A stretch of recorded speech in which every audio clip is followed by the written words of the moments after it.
We are leaving the office here in Cedarburg, heading down to Mequon to meet Lizzie. She's a realtor partner here at Houseworks Collective. A couple maintenance items that we're going to go over for her as we prepare for the cold winter months here in Wisconsin. So come with us and check that out.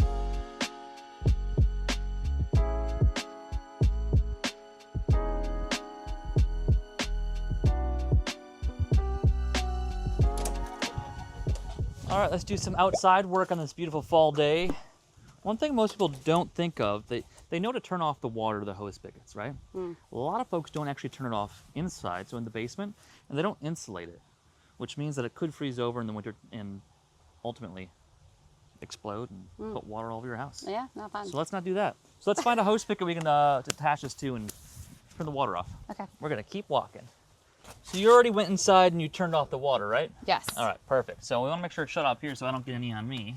And I'm just gonna take this hose out. With a hose like this, one of my favorite things to do is put it out in the yard, put it in the sun, let it soften up a little bit, and get all that water to drain out of it before you store it for the winter. It's a great point. All right, this is pretty easy. You're gonna take this hook, you're gonna put it around something that's stable, and as we pull and press, I think we're good to go. Is there any discoloration on your siding? Is that what I'm seeing? And is it because we're facing north? Do you get sun back here? Yes, in the afternoon. Lots of it. Especially in the summer? Yes. Okay. You'll see this on roofs too. The north side of the roof a lot of times will get wet and you'll get moss and some greenery up there. But in the south side, you don't get a whole lot because the sun, even in the winter time, dries it out. So you'll see it on siding like this as well. This is probably just like an algae type thing. So a power washer or a rough scrubby with some dish soap will probably get that off. Great. So one thing you definitely want to do too in the winter time, as the winter comes and the seasons change, is make sure your downspouts are completely extended away from the house. You want a minimum of 6 feet extension. Here you're doing a really good job. You got at least 6 feet extension and it's all falling onto this piece of limestone here, which is great. So you have a sump pump and a sump crock in your basement, right? Yes. And that's going to take all the water from around your house. It's going to discharge it. And right here, this is really great. You got a drain here that's going to go out to the end of your street. A lot of folks just have this and it's extended into their yard, which is kind of unsightly. So this is good. The one thing you want to make sure is that there's nothing inhibiting the water from going directly into here and draining out that way. One thing I would recommend is putting a screen on here so that animals and leaves and debris doesn't get in there and block that water. All right, we'll get on that. All right, so is this a hazard? This one's a tough one, right? You definitely need an extension here.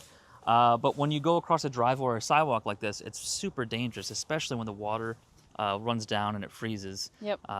So my recommendation here would be to dig up underneath this bed, and you can drill out a hole underneath this concrete too. This is probably about 3.5, 4 inches of concrete. If you drill out a hole, you can have it extended all the way underneath. Now that's a bigger project for me, and I don't have that kind of time. But if you hired a landscape company, they could definitely take care of that for you. All right, so as I'm looking at your furnace here, it doesn't look terribly old, and I can tell that it's high efficiency because we have an intake and an exhaust. You got a bunch of stuff here from your installer, which is great. But one thing we want to look at is definitely your furnace filter. How dirty do you think is it going to be? I think it's been, not too bad, but. Well, and I'm judging, so. Okay, great. Look at the difference. And that's probably not even like that old, right? It's like 5 months. Yeah. Yeah, that's wild. One thing you want to look at when you're installing your filter is this arrow right here. It says airflow. This is the airflow. It's going into your furnace, right? So it's taking your airflow from here. This is your intake. So you have all those vents up there on your first and second floor. It's pulling air in. And you want to make sure that it's pointed towards the furnace, towards the heat.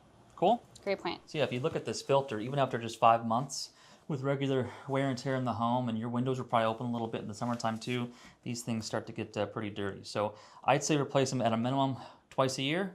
If you can do it every quarter, that's gonna be better.